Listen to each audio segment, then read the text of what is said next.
And we're back once again, only on it is Last Call. Last Call with the alcohol, only on the Last Call Podcast.com. And join me here on location for the YouTube channel because we know him from Tooneytown Wrestling and you know him from also from ACW Wrestling. But we're giving him full rant powers. Usually he's behaved. Marvin is Kevin, you can't get me canceled. He's very good about that, but I've told the War Dog full ranting ahead. It's like a new presence coming in. We're having a new session. You are going to see him fully unleashed, uncensored, uncooked. I give you the man with the 26-inch pythons. And yes, unfortunately, it turned down Donald Trump's offer to be head of security. I give Wardog Kevin Apollo. So, Kevin, there's some What's up? big moves, big changes, and you approve. We've gotten your seal of approval. It's TNA WWE is doing signed a partnership. I'll talk about more of the details, but I want to ask: is this also full level trolling on AEW? It's the big partnership. They're announcing it. I can feel like Triple H and Sean and Lan Asper. Hey, you know what? We're gonna show you what a real partnership looks like. AEW. Yeah, your stupid little New Japan Pro Wrestling. You must be loving this.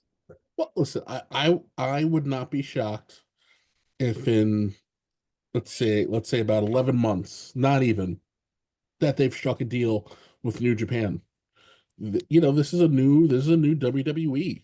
That we're seeing relationships that would have never that Vince would have never considered, other than like maybe a very random one-off, and would have been a measure of convenience. The doors are open for business, and they're taking full advantage. And this is great to see because the since the territories have been dead, and I'll kind of talk more about this too because I'm tired of the sickos crying about tribalism that never existed until they created it. But the reality of it is that for 90% of the modern wrestling watching audience, your view on wrestling is filtered through the lens of the WWE. So this is great that they've opened up the doors to other companies. So now you get to see what wrestling looks like in Mexico, what it looks like in Japan. You're getting the opportunity to learn about all these different athletes from across the globe. NXT UK was awesome, because it showed you other people. We know that there were other things in play, and it got derailed by the pandemic. It is what it is.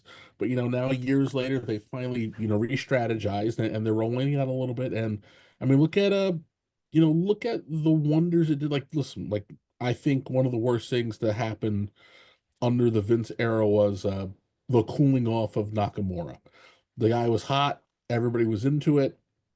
He doesn't win at Mania for whatever reason, and then he kind of twisted in the wind, and then you know what? Things changed. Triple H says, screw it, go do this thing with Muda, go hang out in Japan. He goes over to Noah, gets his massive pop, and now we've watched the character be revitalized. With a couple of big wins. I mean, listen, Nakamura has what I would call a sleeper Hall of Fame career. The only thing he hasn't done is won a major WWE title, but he's done pretty much everything else a person would need to do to get into the Hall of Fame. So it's just right around the corner. But you're in a position now where he can potentially pull off that last big feat and get the sign off, get the send off that he deserves. For other people now, the kids watching at home. Now they get to learn about all these other talents and get all these other feuds and not have to sit through the bullshit Meltzer newsletters and gobble up all the propaganda. Like, for me, I loved when I was a kid. One, like, I didn't really have a comic book store. All I had was a stationery store. Or the tiny little grocery store, and you run to the back, and there'd be all the comic books and the wrestling magazines. So, the growing up in New York, we only really had WWF. If and in the 80s, if you had cable, fine, you can watch NWA on the weekends. But I didn't have cable until I want to say I was maybe 9 or 10. If I wanted to watch cable, I had to go to my grandfather's house because my grandfather was My grandfather was a man who loved all modern technology. So I only got to watch WCW every few weeks. Not enough to know what was really going on. So all my information came from the wrestling magazine. So and my mind is blowing. I had no idea who Jerry Lawler was other than seeing a bloody picture of him. So now, that doesn't really exist now. So, the younger audiences are going to get exposed to people they would have never ever seen or would have never seen until they were way older, and again, even like I listen, I had the benefit of, when I was late teens, early 20s, tape trading was a thing. So, well, that's how I got to see a lot of stuff from Japan. I just got to see a lot of different things. But again, it's like, with the access to information, the ability to get certain things kind of contracted, which is a little weird. It's it's antithetical to what you think should have happened. But now we're in a good space where, like I said, you're going to have a lot of access to a lot of content, and you're going to be able to understand the context of that content. And this is brilliant. In terms of the partnership with TNA, one of the things I keep saying is the WWE has done a spectacular job with the NXT kids, but you can't really grow without reps and without exposure. These kids work really hard. People need to understand, when you get down there, this is your 9 to 5. A lot of these kids wake up and they bump from 9 o'clock in the morning to 6 o'clock at night. Then they got to go work out. Yes, they get a little lunch break, fine, they go do their promo classes, but they're on that campus from the crack of dawn to the moon in full bloom. And on certain days, they all have to be on site for the tapings. And then on the weekends, they're on the road. They're on the road performing in front of live crowds. And they set up and break down and drive back like your average indie person, which is why when I'm on the indies and I see some asshole who does not want to set up and break down the ring because he's too good, I kind of want to go, well, all right, so you're better than John Cena, you're better than Charles Robinson. Who the hell did you ever beat? You can't even draw 5 people into the fucking building, but you've got an attitude. And that is the pitiful state of indie wrestling right now. But this is spectacular because these NXT kids, they get to go to a different venue, they get to experience a different crowd with a different mindset. They get access to more cities. Same thing, with the TNA guys. The TNA roster is very young. They have a very young roster. They've given a lot of great experience. One of the things I've been saying for the last, probably the last 2 years is TNA is the actual number 2 company. They just don't have the money to prove it. You can't beat being owned by a billionaire. Anthem has done a great job of keeping the brand alive, but they don't have the cons resources, and they don't have the cons ability to get to get big time TV.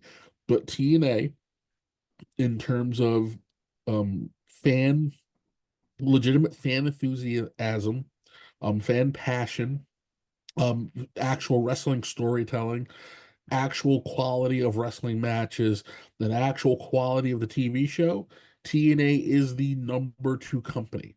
Now with this partnership, well, we've seen, especially since the NXT partnership, their profile has risen. More people are paying attention. We can see it in their houses. AEW is contracting. TNA is expanding. TNA is a what? Almost TNA is almost 30 now, right? How crazy is that? Pretty damn close to it. It's a 25, 26-year-old company. So a 25, 26-year-old company is enjoying a robust expansion, after years of tight contraction, and the only 5-year-old company is in the middle of retrenchment retraction, and they refuse to learn the lesson. And it's because they do the same old shit week after week again. I didn't get a chance to watch Dynamite. I just caught the finish of Hobbs and Moxley and the MJF promo, just because it when I saw clips of it on Instagram, I needed the full context of what I was watching to make sure that I understood it. I'll watch Dynamite tomorrow so that I can talk about it with this on Tuesday. But AEW flounders because of the choices AEW has made. But this is awesome. Again, the NXT, rather the TNA kids get to go over to NXT. They get to see what it's like to perform under a certain level of production, because that can throw your game off too. You know, the when you get to go to when you get to go perform on a bigger stage, stage fright is always there. There's always some trepidation. There's always nerves. There's always butterflies, and that's good because that means you care. So having the ability to perform under bigger and brighter lights is fantastic for everybody, because also too it'll light some fires. It'll reignite passion. It'll tell you, it'll do two things. It'll make you go, I have to get here. And in the meantime, you'll go back and go, we have to make this place stronger, bigger, better. And a stronger, bigger, better TNA is great for everybody. One of the things that AEW should have been able to do and did not do was facilitate opportunities for your more experienced journeymen who probably would not have gotten WB opportunities because of dumb shit like height. We at height and age. Vince wanted you under a certain age, but Vince also wanted you over a certain height. And there are lots of tremendously talented guys out there who, just by their only fault being they became wrestlers, between 2000, between 2000 and 2012, that they didn't get the love and light that they should have, because really when it breaks down, there was only but so many places you could go.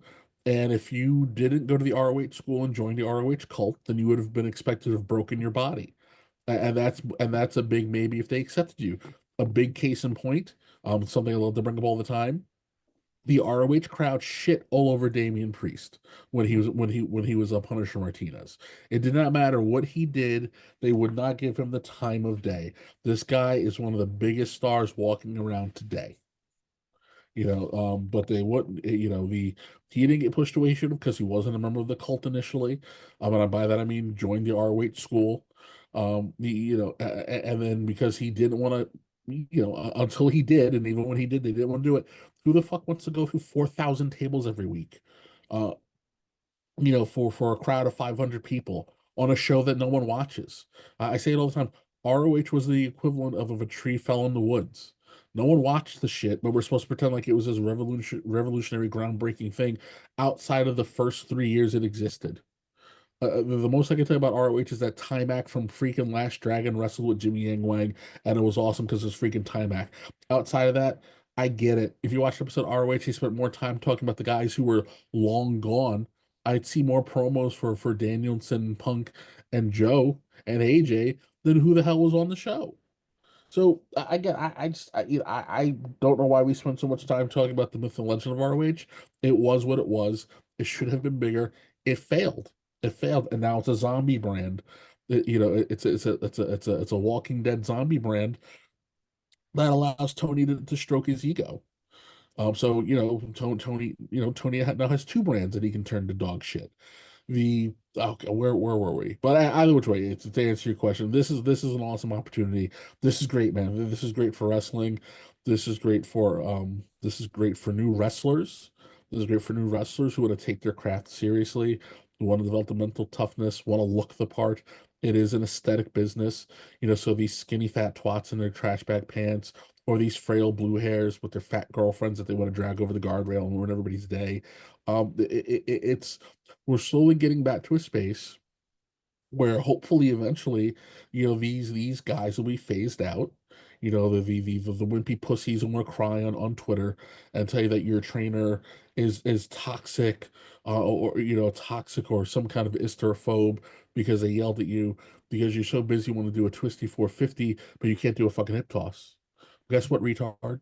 You got to be able to do hip toss. This is a dance, and you've got to be solid in what you're doing, because if you don't have the fundamentals, if you don't have a good foundation, you will go do one of your dumb stupid stunts, and you're gonna kill someone, or you're gonna cripple someone, or you'll kill yourself, or you'll cripple yourself. And after you don't die, you'll be the first person to sue and ruin it for everybody, because you didn't do what you needed to do to perfect your craft. And we see a whole lot of these entitled brats all got these big ass AEW contracts. They all polluted Dark and Dark Evolution, or they get to hang up backstage all the time and go to the indies and spew their toxic bullshit. Oh, well, there is no wrong way to do something. No, no, there is a wrong way to do something. There is no one way to do something. There's no one right way to do something. Everybody does something a little different, but you still have to do it right. The Yeah, so it's like it's so tiring, dude. It's tiring. The this eventually this will make the indies better. We'll make the indies better. We'll put the emphasis back on the people who should be taken seriously. Um, and see more serious people get more quality opportunities. So I'm excited for it. So this will tie into the next topic as we go in. For TNA, how much does this help? Just forget about the talent and getting wrestlers here or there. How much does it help when having WB do? All right, this is how you do production. This is how you do live shows, because they are doing their first live show once again. It's going to be January 23rd for TNA as they get ready for their pay per view coming up. How big is this for them? Like, okay, you see the gold standard of, like, the crowd shots, zooming in and out, Yeah. Well, backstage production, everything that we take for granted for if you yeah. thought WB. Everybody else is like, oh wow, this is how you Well, do it. we got to be honest about what the WWE has done. The WWE over, since the Hogan era, since the Hogan era boom, has transformed the way we watch live sports. And I mean that for all sports across the board. If it wasn't for the XFL, Fox Sports wouldn't have become the juggernaut that it became, right? Right. We all love watching football on Fox for a reason. The UFC changed how they shot their shows. Everybody kind of walks in the shadow of the WWE in terms of live production. They are the golden standard. So you get to walk into the place that set the standards and wrote the rules, and now you're learning firsthand from the people who not just did it, but perfected it. And now, with the Endeavor merger, you're getting new different voices, because you're getting the ESPN people, you're getting the UFC people who have refined and evolved a lot of what the WWE has done, right? I love some of the new touches, that we've seen brought in, like the close-ups during the ring announcements, the big 360 shots of the arena now. I mean, you look at the Netflix Raw arena, the arena now is back to being a 360 setup. The people are sitting above the Tron. And that's an awesome visual. Now there really is no shit seat if you go to see Raw. Because I remember, if you got like depending on how hot it was, you can go buy tickets for Raw, and if you were by the Tron side, you couldn't see shit. So it sucked. You're like, I can't believe I spent all this money on these crap ass tickets. But now it's a truly 360 environment. The so production, and part of telling the story, right? The writing team and the wrestlers, crafting, weaving the story. The production team is what drives the story home. You need them to know how to get the shots, the to give you your Dusty Roads. I'm reaching out and I'm begging for your power shots to the kids at home.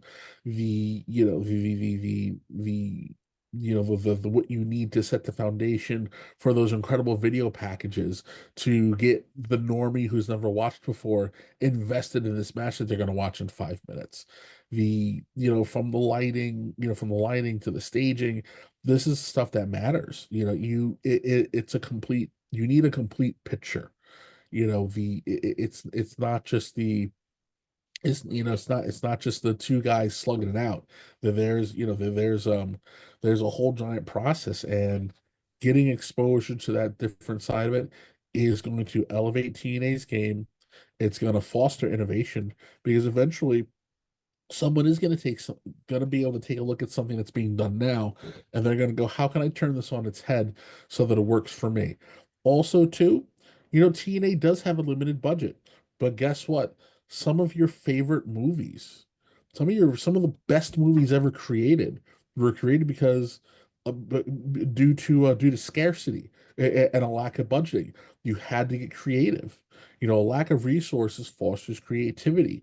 So once you have the know-how, you then learn you didn't learn and accrue the know-how on how to make it work. So I'm very excited to see what TNA is going to be able to do. When we hit the midpoint of the partnership, and they've and everybody's kind of familiar with each other. And again, we kind of want to see where this goes, how it works out. The Again, it's done wonders for TNA so far. It's done wonders for NXT. You're getting crossover fans, which again I say the if you are a wrestling fan, unless you have a shit product, you are automatically a crossover fan. But the NXT audience got exposed to TNA. The TNA diehards got reintroduced to the WWE, and it's been a very positive experience for everybody. And this is radically different. And listen, you've seen the show we've had on Ant Evans. I think he's a phenomenal guest. He speaks with a lot of candor. He was in TNA for the crossover during the pandemic, but I can tell you, someone who was a fan of TNA, watching the crossover during the pandemic, I was like, well, I don't understand why TNA is doing this, or why Impact is doing this with AEW. Tony is firing off heel heat, running down the brand in every promo he did with Shivani, but no one from TNA is allowed to respond. The AEW guys are taking the belts off of everybody, and none of the TNA guys are able to retaliate or respond. Then, you know, for nostalgia's sake, you put the TNA title on one of, on a TNA Hall of Famer in the form of Christian, and then Christian eventually brings the belt back and loses it to a TNA guy. But at no point in time did anybody from TNA get any substantive heat. So what was the point? AEW just used it as a vehicle to tell you that we are better than, you are less than. We are, and that gave TNA some of its lowest ratings in history. During a time where everybody needed something to do, everybody needed something to watch. So in reality, just by virtue of you having a program every week, your ratings should have been significantly higher, but you had a foreign entity pissing all over the thing that everybody loved, and it didn't work. Versus NXT. I was even just go back to the Rumble. Jordan comes out. Jordan comes out in the Rumble. She is immediately treated like a star. They play the music. The Chiron pops up. She gets in the ring. The girls all sell, and then she gets one big major elimination, and then she gets the hang. She gets the hang. Who would have ever thought that would have been possible for someone who was never a WWE person? Like, sure, they gave Mickey her moment the year before, but Mickey, when you are a star in the WWE and you go back to the WWE, you are immediately woven back into the family. What you did outside doesn't matter. It becomes a passes prologue thing. You're back. So to have someone like Jordan, who has never been there, get treated with so much reverence, that was revolutionary. Now when we go and we're watching regular NXT, and you're seeing everybody clap for Joe Hendry, whoever, Misha Slamovich, or Masha rather, the they're treating them they're treating them with respect, and that's essential to all long form storytelling. The story can only be told and can only be cared for with as legitimate as the people who are in it. So like right out the box, if I tell you, hey, we're gonna go do this big feud, but it doesn't really matter because this guy over here, he's a fat sloppy jobber, and I'm gonna whoop his ass because he sucks. Well, where's the peril in it for me? If I told everybody that that you were lazy POS and that you're weak and inferior to me, and you do nothing to disprove that, well, when it's all said and done, no one got anything out of it. And then in Tony's dumb logic, well, we'll give you your heat back by giving you a win. Well, at the end of the day, after I spent all this time telling everybody that you were this dumpy piece of crap who couldn't do anything, you beat me. All you did was manage to make me look bad. Because at no point in time did you just disprove what I was saying about you. And that was the crux of the AEW TNA crossover, which is why it didn't work versus why the NXT TNA crossover will work. And why the TNA and regular main roster interactions will work. I put it to you like this: people who watch TNA, especially to close the close of the Spike TV era, to the Destination America and everywhere else, it kind of bounced around for a while. A lot of your WWE main eventers, we're tearing it up in TNA. So who deep down doesn't want to see the Drew McIntyre Moose rematch? You know, um, who wouldn't want to see Nick Nemeth tearing up with Punk, or who doesn't want to see AJ Styles standing in a TNA ring again? The only thing that sucks is that you just don't have access to Samoa Joe. But, that's the only crime of it all. The but so again, there's nothing but tremendous upswing, for everything that's going on right now in wrestling. It's an awesome time. Well, speaking of awesome, and speaking of production, all that, and debuts, Pentagon Dark Jr. has debuted in WWE. I don't care if you love WWE, you hate WWE, if you love AEW or hate AEW. When you see a debut like that, there's a part of you that has to love it, because forget about just the way he was presented, which is great. The way he came off, and just the tears in his family, it's the human moment where you realize these people are human. This is the goal. When they get to that point, when similar to when a UFC fighter gets his first win on a big card, or a NFL player makes a big play and makes, on a playoff game, you realize, like, this is what they dreamed of, and they're finally achieving it. Yep. First, it was a perfect debut. I don't think you get anything better. The fire hits, the mask, the lighting, everything's awesome. The trip down the trip down the ramp, including the little swagger strut, the gave you everything you needed for for the perfect 2K25 intro. The match with Gable was fantastic. They allowed him to work his style match, but under WWE restraints. You see a couple times where maybe he started to maybe he got a little derailed. I can think like maybe a quick little slip up during a quick little mini botch, and like the bad habits started to kick in. But you can see Gable pull him back in, and they tore it up, man. They absolutely tore it up. And then which is something we never really got to see. He gets in the mic, he cuts a super impassioned promo in English and Spanish. It was one, I would say WWE is a global company. We need to see more of this. There are more, I'm as pro America first as you're gonna get. But yeah, it's a global company. So yes, having superstars speak only in their native tongue is cool. That's just how the world works, and I'm sure at some point in time they will perfect the formula down to that you'll be able to get you'll be able to get the translation almost in real time as it's happening.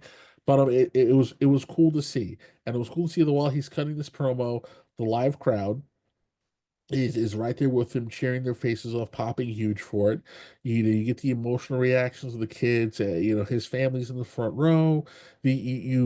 You got to see the actualization of a dream, and then on top of that, they positioned him so well. They showcased him so well that barring some kind of catastrophic injury, this guy is going to be something of a big deal, and just the nature of WWE storytelling. Usually when a guy goes to change positions in the card, as they're going to make space for him sometimes. they stagnate a little bit because we can't start a new story until you're here. The We know what's going to happen when it's time to make that jump, and the story starts to stagnate in a year. The What's going to happen? It's most likely going to be he's going up against somebody who has one or two partners in crime, and he can't get the final win because someone's always coming down and ruining it for him. So it is when it comes time for him to finally get his comeuppance, who's going to be there by his side? It's going to be his brother, and then his brother's going to get the big hero's welcome, and you're going to introduce them, and they're both going to be that much better for it. Is it a crime that Tony was petulant and does not enforce his own rules equitably and evenly? Sure, but when it's Ray Phoenix's time, I guarantee you the lights will be shined even brighter and they'll burn even hotter for whatever it is that they do with him. But going to the other luchadors and especially like when they go to Ray and Ray tells this is the guy that I like to see. This is the guy who was born for the WWE. Blah blah blah blah blah blah blah. You set him up. There was no better way to set this guy up and tell your fan base, no, this is a guy to watch. This is a guy who's a player. And then Michael Cole, puts you know, puts the final pin in it and says, "Welcome to the big time." That's everything you needed in a perfect debut. And then what happened?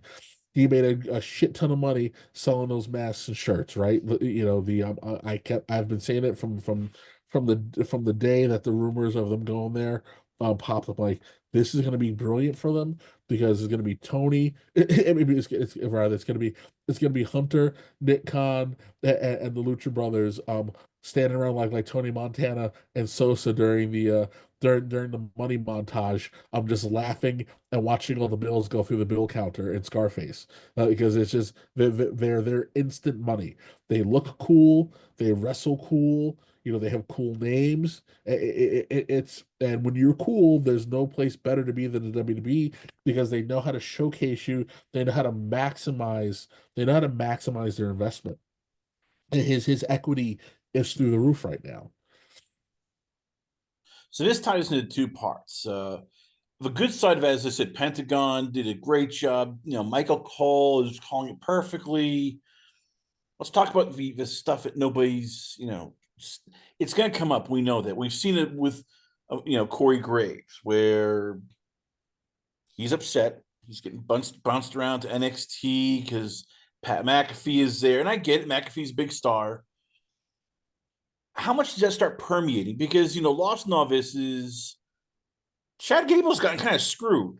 And I get, and we understand, Pentagon Dark Junior's money. But when you have guys like, and I bring up Gable, for example, because people forget he was killing it, just like Pentagon back before WrestleMania when he was feud with Gunther. He took that Alpha Academy gimmick, which was horrible, and made it work. He didn't get on WrestleMania because Sammy sort of injected himself, and Sami Zayn is a darling of Triple H.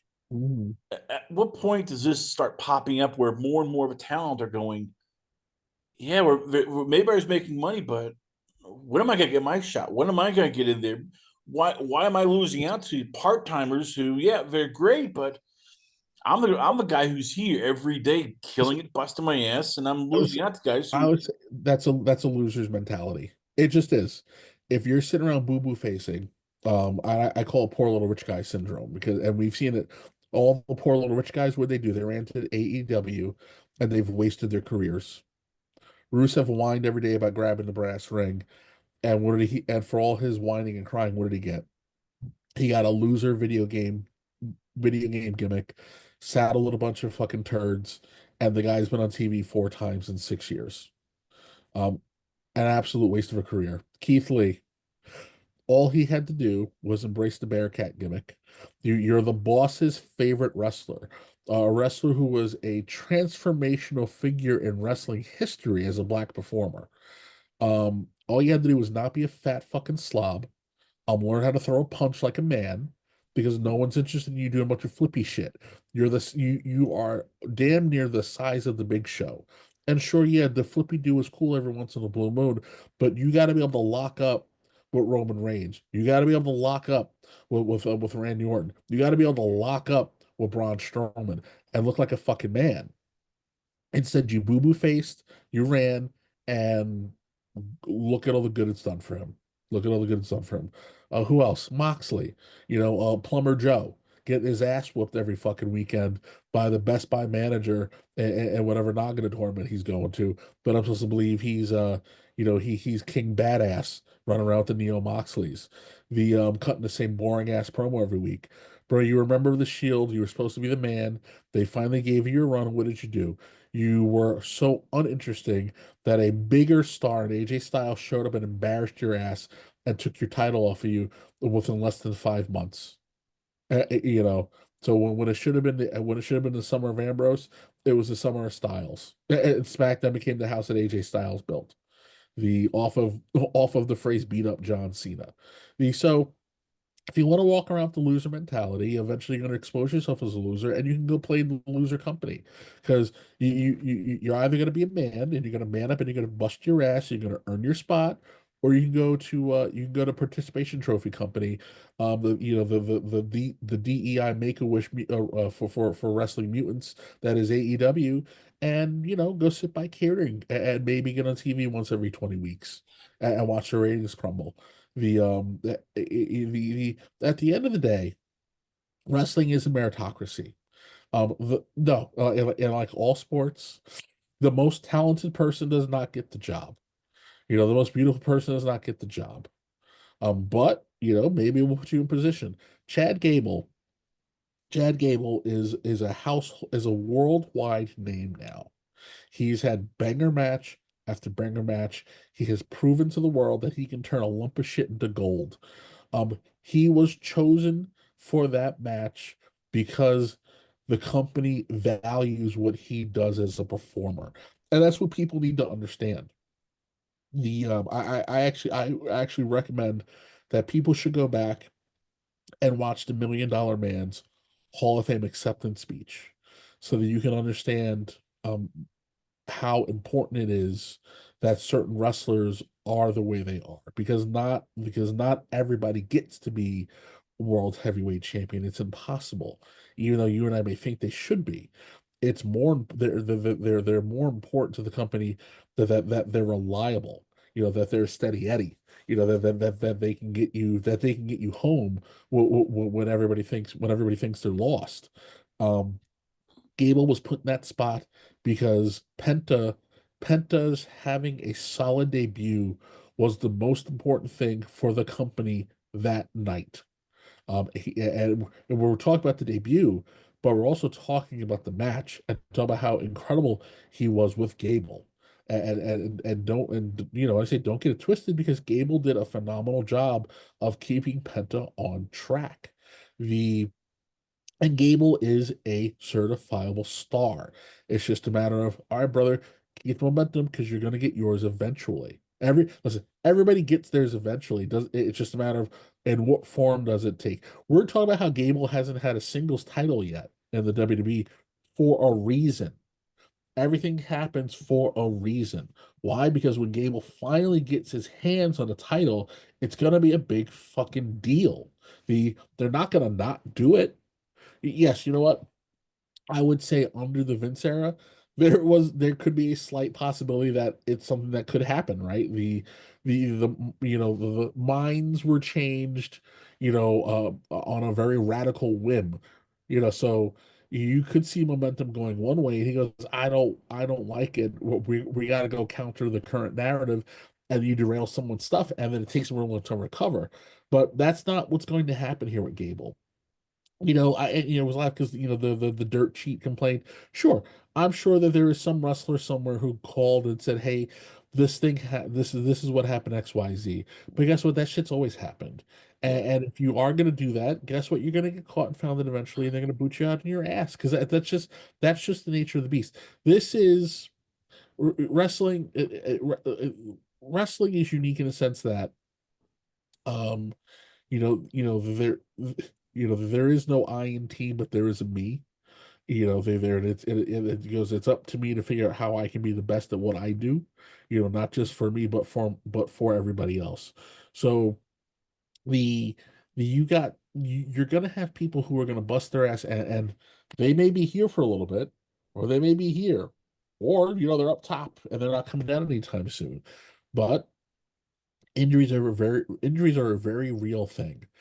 You know, I go back to the early 2000s, right? The Austin was down, Hunter was down, Rocky was gone, Foley was gone, Taker was gone, a whole bunch of other people were gone, and what happened? It came down to Jericho, Angle, that other guy who shall not be named, and a few other Eddie people, Guerrero, yes. who filled that void and carried it, and arguably probably got it hotter than it probably would have been had the status quo been there. And Well, let me jump in eventually, quick because all those this guys is. got their due. You I want to jump in quickly because I get your rant. I'm gonna flip it on you. A young Kevin Apollo who's just like Chad Gable, just like we'll say the Creeds, just like even Braun Breaker. You are a NCAA athlete. You are a world class athlete. You've always all right. Eventually, I will get. I will win. I will. You strive since you are very very little to be a badass and to succeed. When does that kick in their mentality? Like, okay, this is getting a little. And I know it's you say it's a pissy little rich man here, but it's real. These are alpha males, alpha females. They've been driven to succeed, and at times, and pro wrestling, you have no control. It is the booker. You don't win titles. It's okay, but the booker is giving you a world championship. So when does that start festering? Where all these people are like, okay, this is keep bringing more people left, and we've been the loyal soldiers. We've been the ones killing ourselves in WWE. We've been here while Alistair Black left. Oh, now he's coming back, getting a big push. Why should we, hustle when as soon as your old favorites are back? The old son who screwed up the money. Hey, come on back. We missed you. We're giving you a push, a la know, Andrade, maybe Alistair Black, and any other XW guys who went to AEW, have buyer's remorse, and now they're back. well, so I'll put it like alphas don't bitch and moan. Alphas, so one of my favorite things that these modern kids love to say is, "I know my worth." Here's the reality of it: no one gives a shit what you know. It's about what you can prove. That is the end all be all of it. That is life. That's the law. It's not what you know, it's what you can prove. They also drop the Fat Joe quote of what yesterday's price is not today's price. Well, let's give a little context to that. When Fat Joe said what he said, he was talking about when he was a 16-year-old nobody trying to get someone to pay attention to him, and then he paid his dues. He did what he had to do. He became the name that he became. So yeah, sure, fine. 20 years ago he may have been worth a little bit X, but now, a guy who could pack out arenas at Grammys, blah blah blah blah blah blah blah blah blah blah blah, he commands a certain value. He not only knows his worth, he's proven his worth. Chad Gable knows his worth. Does anybody, if you're not going to stand up for yourself, nothing's ever going to happen. It's your job to go, hey man, like I'm busting my ass. What are you going to do with me? I've got some ideas. Let's sit down and talk it out. But it's another thing to go and walk in there and piss and moan about what you think you deserve. Again, Chad Gable's a perfect example of this. Shorty G, they Shorty G, it's instead of going, why did you give this to me? He said, fuck it, I'll find a way to make it work. And he has found a way to make it work. Alphas know their worth. They don't tell you their worth. They show you their worth. They go, this is all right. If you don't have faith in me, fuck it. I'm gonna prove you wrong. And if they don't appreciate it, then you got to sit there and go, all right, man, do I have the balls to walk away from this and bet on myself and try to make it work someplace else and make them regret not signing me? We know it's possible. Look at Cody. We know it's possible. Look at Hole and Nash. There are tried and true success stories where someone goes, I think I can do a little bit better, and they turn around and they did it. Does it always work out? No. You know, um, But that's something you got to ask yourself. But again, if you go, hey, these guys aren't seeing it, but I know I got it, it's your job to prove them wrong. And after you have proven them wrong, and it's undeniable, case in point, we'll talk about Christian, during your early 2000s, during that short feud with Cena, right? Christian is over shit, has been over for shit for a really long time. They finally changed the music. He ditches the generic shit. He gets the operatic Christian theme. The gold's coming down. His stock is rising. He is a bona fide over heel. He's an upper mid carder who should be punching through. And for whatever reason, they're just not giving him the big wins. They go on that European tour. He's out there with Batista.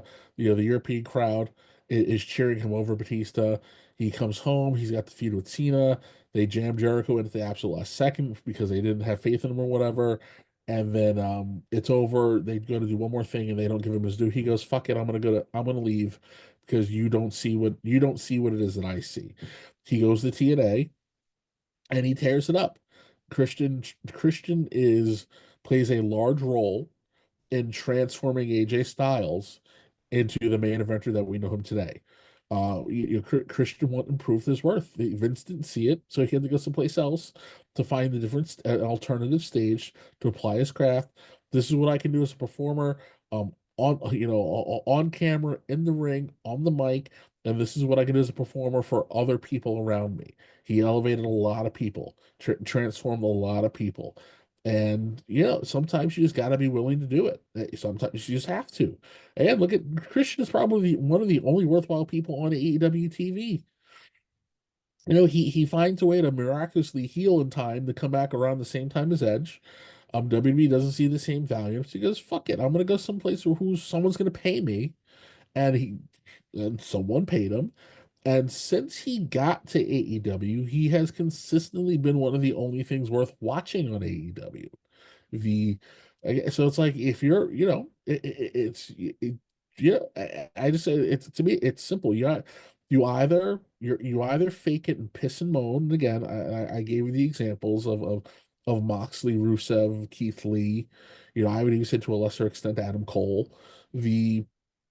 There's a lot of guys who pissed and moaned and ran out instead of going, "Fuck it, I'm gonna double down and make this shit work." And then you have guys who are like, "Well, fuck it, I don't think I have a choice, so I'm gonna do it," and they prove it. They prove it. They run with it. And they excel. And I don't. I can't tell people how to think, but I know what list I'd rather be on. Well, speaking of fuck, as you said, fucking around and ending up with crap. Gotta talk AEW because I know you've been holding it in. Every time you're on Toontown Wrestling, you're holding it in. And you're like, oh, well, I want to rage. I want to rage, and you're like, and Marvin's going, no, do not do that. Because I'll be honest. Some of it is, I do know people there. I do know people there, and I think very highly of them.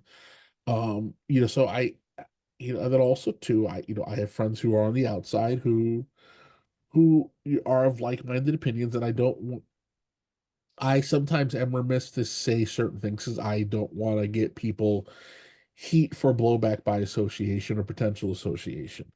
Um, because there are a lot of things that work on AEW that don't work. The problem isn't the performers. The performers are not the problem. It's the production of the show itself, and I'm not talking about the camera crew. I'm talking about from the people who write the show, who plan it out, who schedule it, and how they implement it. That's where all your problems come from. That's where your problems come from. It's not a talent issue. It's not a talent issue. And again, with AEW, I rage so hard because AEW was in a very unique position. They got a lot of opportunities they should not have gotten by virtue of the Cons Association with the NFL and with Warner. They got to skip a lot of people in line. And if this show fails, this no company after them will ever get this opportunity. They're just not going to. It took almost 20 freaking years. Listen, TNA was on Spike. One of my personal training clients, actually, I was well, to a person who I person who worked for Spike, but one of my good friends who was a trainer there, his brother worked for worked for Paramount, worked for Paramount, and he oversaw Spike, and he explained to me, TNA was one of the highest rated things on Spike. However, TNA was not making any money. Impact was not making any money off of being on Spike because to kind of they kind of had to sign a devil's deal. They got the prime time slot. However, Spike made all the money off of the revenue. So the TNA was essentially in a glorified infomercial spot. The And again, they're the highest rated thing on the network. They're able to use TNA to attempt to build other nights and other programmings. And TNA didn't get any of that glory. They didn't get any of that glory. They didn't get any of that profit. The and it was a proven commodity. And I don't care what you say, TNA still had 3 to 4 million people watching it, millions of people watching the replays. The there was just more the TNA audience was bigger and more viable than the AEW audience. I will tell you what killed TNA in the beginning when they would do house shows is that they allowed their talents to go do all these other indies. So like if I'm in the Northeast, especially back when the NWA CyberSlam was a thing, I'm seeing AJ, I'm seeing Daniels, I'm seeing all these big names, in South Jersey, for 15, for 10, $15. Why am I gonna go give you 30, $40 to see them to see them down south when I can just chill out and hang out here. And I know there could be weekends where if Jersey All Pro was running, you had the ability to see AJ Styles, Lethal, and those guys maybe six times on the weekend, before whatever the big major event was going to be for TNA. So you got your fix. You got your fix. They didn't figure that out till a little too late, but again, it's just the TNA audience was just a lot more robust than what we've seen out of the AEW audience. And it just TNA's never got the love it should have gotten during that first one, whereas the AEW has been outlandishly overpraised, over celebrated, and a lot of the pomp and circumstance it was largely unearned.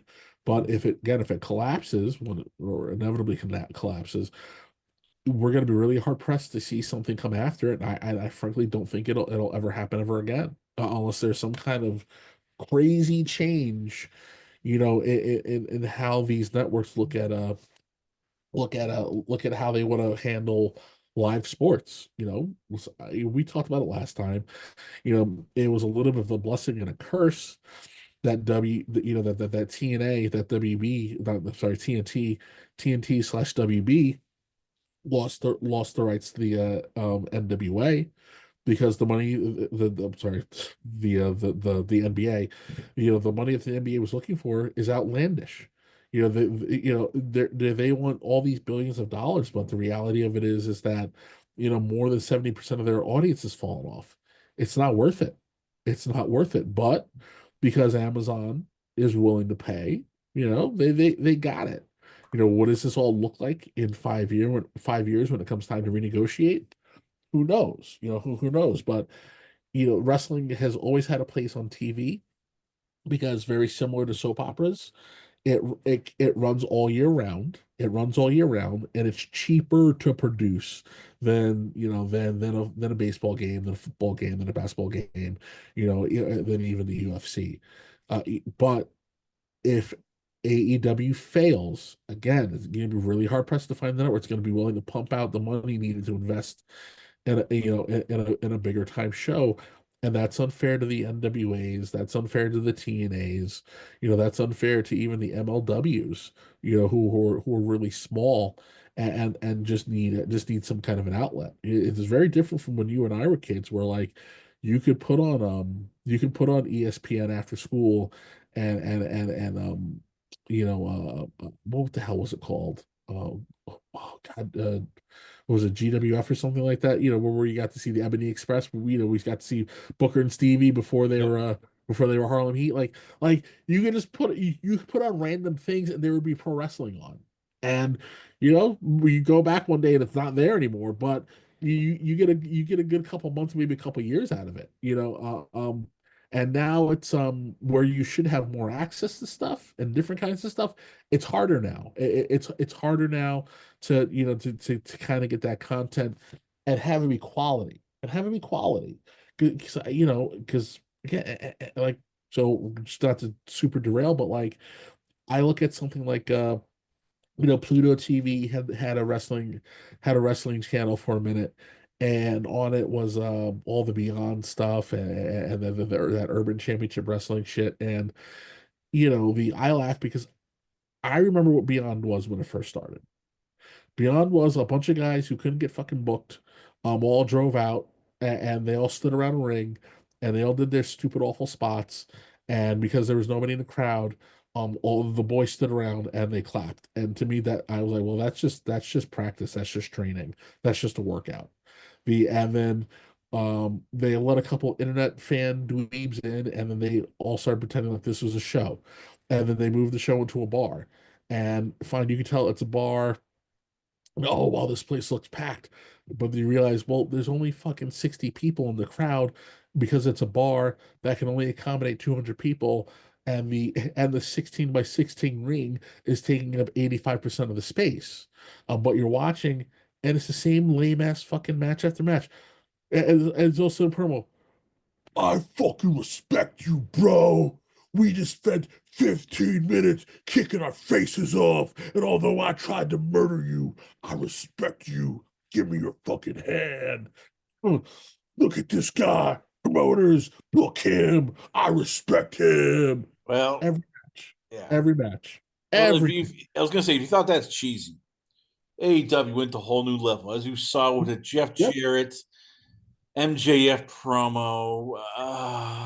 Well, and then you get AEW, and again, I think I called them. I was because I just realized that a little while that Megan Bain debuted, and she didn't even have a fucking Chiron graphic. And I'm like, well, what lazy mud show nonsense is this? First of all, why are you debut? First of all, again, most people know who Megan Bain is if you're a Northeast person, But the you have someone who looks like her, beautiful girl, tall, statuesque, jacked, actually looks like a goddess, actually looks like a Greek goddess, right? The She's been beating people up on the circuit for a minute. So you have tons of footage of her. You mean to tell me you don't put a video package together, showing how dominant she is, putting over her looks, showing her working out in the gym, just establishing that she is there and that she can be a potential force. And then like, her gear is very intricate. It's very intricate. It's phenomenal. So then she also should have had this. She should have had this spectacular, time-consuming entrance, where you got to kind of see her come out and absorb what's happening.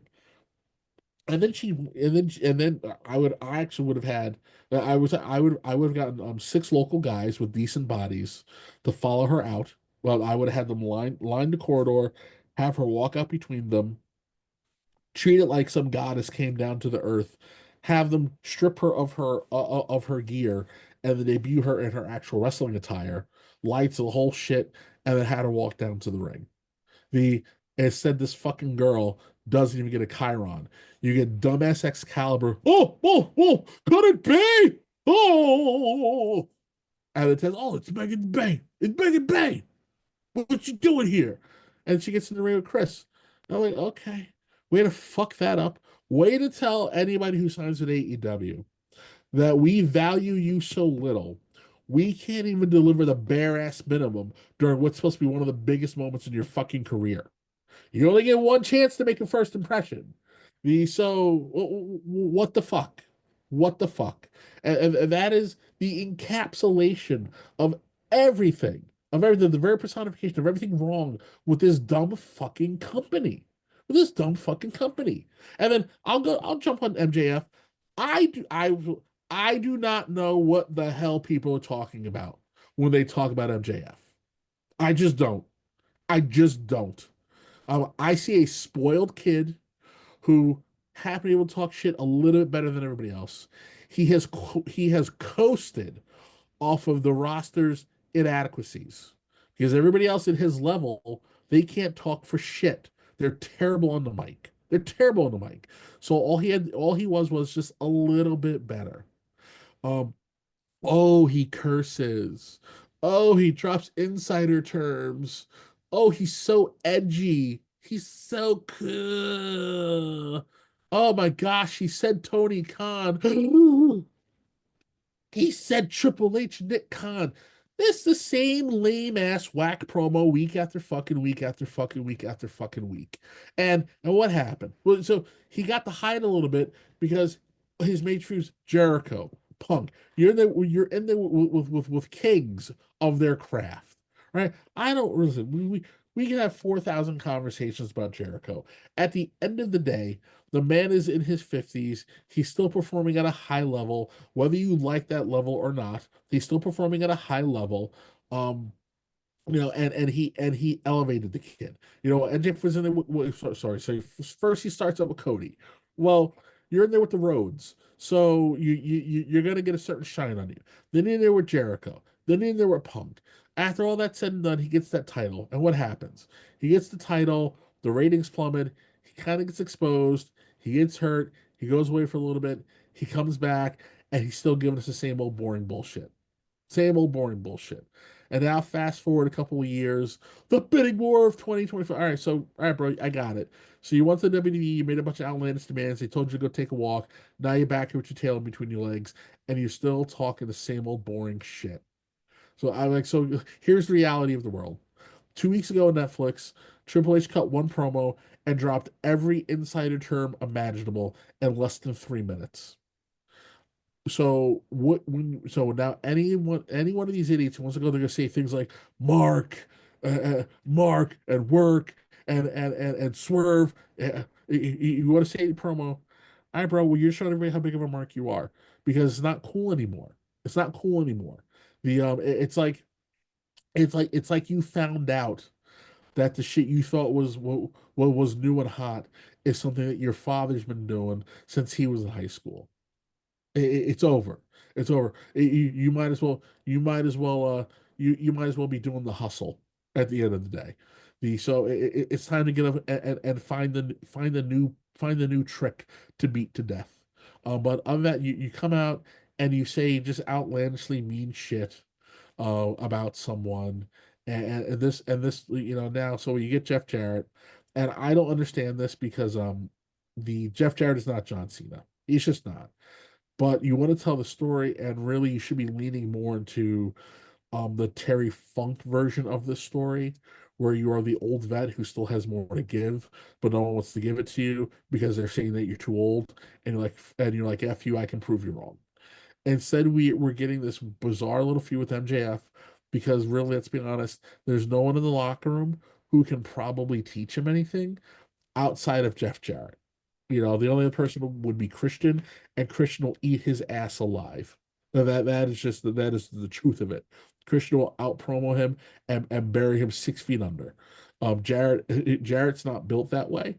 Jarrett can out talk him, and Jarrett has which is why I think MJF embarrassed himself. You had to stoop us so low as to say what you did about Owen, and for what? It's not even cheap heat. It's pitiful. It's pitiful cringe heat. It's cringe inducing. It was douchey. It was douchey. And I'm sorry, but MJF's promos have been douchey for the better part of 4 years. I mean, it's about time the rest of the world fucking caught up to it. At the end of the day, this motherfucker is a Timu Shane Douglas. Shane Douglas was doing this better, longer, and more creative fucking 30 years ago. So I don't know why we act like this was new and fresh. This is another instance of the echo imitating the voice. He as far as I'm concerned, he failed. The experiment should be over. It's time to move on. Sure, does he have potential? Absolutely. Is that potential going to be actualized in AEW? Absolutely the hell not. But I'm tired of hearing about MJF. I don't get it. The best thing he's done for himself is versus his first episode where his back was ravaged with acne. He found a guy to get him better gear, so he looks better. Is it time to put the heat on Jeff Jarrett and Martha Hart? No, Let's face it. I was thinking they've about that never. here with Martha. It's like, okay, I get it. You hate with WWE and Vince McMahon for what he did to your husband. I understand that.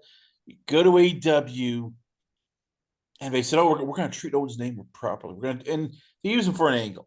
I mean, I get it. This is Carney, and everything is free game. But for Jarrett and Martha Hart, at what point do you just go, you know what? We really don't care. As long as there's a paycheck, you can do almost anything. I tell you though, that's not a thing. Not everything is up for game. You should get permission, and there's a way to do there. Well, I'll put it like this: there's a way to do anything. There's a way to do anything to advance the story, but the way he did it is not the way it gets done. The way he does not the way it gets done. And it's unfortunate that we live in a time where you can't handle business the way business would have gotten handled. Because had he actually been in a locker room with people who had been who had been with Owen, after he said what he said, he would have come through backstage at the end of the night. His ass would have woken up in a fucking dumpster, pulling someone's boot out of his ass. That's just the meat and potatoes of it. We can't do that now because someone will sue and they'll tell you that you're POS on Twitter. But this is this is a keyboard warrior who happened to be able to say it out loud. And when you do your promos, to me, I laugh like you can always tell someone's age, right? Because if you're of a certain age, most of us grew up during a time where you had the freedom to say whatever the hell it is you wanted. But if you said something, you needed to respect the fact that once you said it, you may have caught an ass whooping. And you could tell a lot of people walk around and they've never earned the privilege of getting punched in their fucking mouth for saying something stupid. And this dude went on here and said something stupid. And Jeff Jarrett is a professional, but you can see Jeff's face when he says it. Jeff knows the promo's over, and then it's a dud the second the line comes out. That it was a dumb fucking line. It was a dumb fucking line. The and the problem is Tony. That's not a Jeff Jarrett thing. Listen, Martha can think whatever she wants to think. It's on her. I would sit down and go. To me, I would think that providing a legacy and security for your kids, especially now that Vince is gone, would probably be more important because we know the WWE has invented ways to keep the Guerrero family paid. They're inventing ways to keep Bray's family getting paid. I mean, what we're talking about Halloween Horror Nights. There's going to be a Wyatt Six a Wyatt Six thing, so that just means that the Fiend and the Bray Wyatt IPs are going to get leverage. I mean that's money for the family. So I get a grievance with Vince. Vince isn't there. The WWE would treat Owen like a revered figure. He'd be damn near sanctified. But we're gonna hang out at AEW with a bunch of people who had nothing to do with him. There isn't a single Hart there now, or anybody remotely tethered to the Hart family outside of FTR Bald being a Bret Hart mark. The and this is what we're gonna get. It's tacky. It's tacky and lame. Oh shit! I gotta get my daughter to the doctor. I lost track of time, but it's tacky, dude. I just that's really all I have to say about it. It's tacky. Frankly, it was pitiful. Everybody involved in putting that segment together should be embarrassed, and someone's ass should have been fired. Well, if that segment is bad, we've got to talk about Mercedes Mone because it's now gotten cringeworthy, and we've seen her now go on, and I get it. And look, I still like Mercedes for what she can be. When she's on, she's a talented wrestler, and I get it. Power corrupts, money corrupts. We've seen it, in everything. This has gotten now bad where it's like people want to just go away. It's not like this is the X Pac heat except magnified to 100. I How do don't. you get this back? Like, I'm trying to figure out, like, at You, what you point. can't get it back. Here's the thing. She is the least successful of the horsewomen. She is a cosplay superstar. She's not a superstar, she's a cosplay superstar. And I laugh because everybody, I get it back in the day when Sasha Banks was hot. Um, I remember the people go, "Hey, how come you're not on TV?" Blah blah blah blah blah. And she would go, "Vince, you have to ask Vince." I will say this, Vince was right. She just don't have it. She's a great dance partner, but she's not number one. She's not number one on the list. She's not number one on the list. The the yeah, she's not. She's not. She's not the star she says she is. She wants to be Becky. Because it used to be Becky was the bottom of the pile, and Becky proved that she's Duke New York a number one. Charlotte is above all others because I think Charlotte is the greatest female performer of all time. Becky is a certified super entertainer. Bailey gives you the best of both worlds in terms of in-ring performance and entertainment. Sasha is at the very bottom of the list. She is the least entertaining. She is the least skilled in the ring. She is the least convincing. She is great with the WWE production team behind her and with a team of writers behind her. They know how to maximize her weeb, her her natural weeb, and that she's really nothing more than a cosplay kabuki theater. But we've watched her stand on her own, and it's been cringe-inducing, and it sucks. She's one of these. She sniffs her own farts. She believes her own hype, and the problem is the hype is not real. It is. It's a. It's a fawning. It's a fawning weak money mark. Paying a bunch of money to say that he can stand next to her so that he can sniff her wigs, probably. The and she hasn't made anybody, and she's going to continue to make nobody. And it just is what it is. As long as she's in AEW, they don't have the skill set capable of maximizing her. So she's going to continue to flounder. And by the time she thinks that she can go back to the WWE, um, when she goes back, it'll just be a nostalgia pop, and she'll put over the other horsewoman and go away. But that's all I really gotta say about Sasha. I've never been a Sasha fan. I think she's an entitled brat. I don't think she's ever done anything to prove that she is everything she says she is. And again, another poor little rich girl. But I think she's a cosplay faker, and every time she goes out, she exposes herself as such. Well, unfortunately, we have to wrap this up because Kevin has places to go, people to piss off. I mean, he's getting ready for you're going to the inauguration. I'm guessing you got the invite from Donald Trump. You'll stay like front and center, just like protect him from people who try to piss him off. So I gotta let you go. But where can fans check you out at, Kev? Where is the Twitter, Instagram, YouTube channel, the website? Where can fans hit up Yeah, Kevin sure, Apollo? sure. Well, if you're, I don't know, does my Instagram still have the warning on it? Now that Zuckerberg has discovered testosterone and is becoming a real man, and not a wooden lizard boy.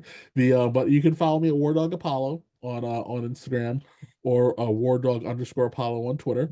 You can follow any of the ACW accounts. It's across the same on all platforms. Twitter, Instagram, ACW _underscore Coliseum. The Other than that, maybe every once in a while catch me on the pro show, and but mostly on Toonie Town, Toonie Town Wrestling and Toonie Talk TV. The Other than that, I found we'll fill this week on Pro Wrestling Time. So I like making the rounds, man. You guys are very entertaining, and this is one of those few times I'm like, you know what, I'm gonna say what I'm gonna say because I can get away with it. I've been inactive long enough that you kind of really have a hard time of Googling anything I did because it was a pre-YouTube when I was running around. So my friends are my friends, and people who know who I am know who I am. But I can tell you, I was like, I'm confident saying I've got more credibility than you. That, and I had a whole ass interview on Fightful last year. So I consider myself certified. You don't like anyway. Well, there you have it, ladies and gentlemen. Kevin Apollo, always on a pleasure to have you on the show. We come back, a lot more going on here. Only on it is Last Call. Last Call at the Alcohol, only on the Last Call podcast on YouTube.com.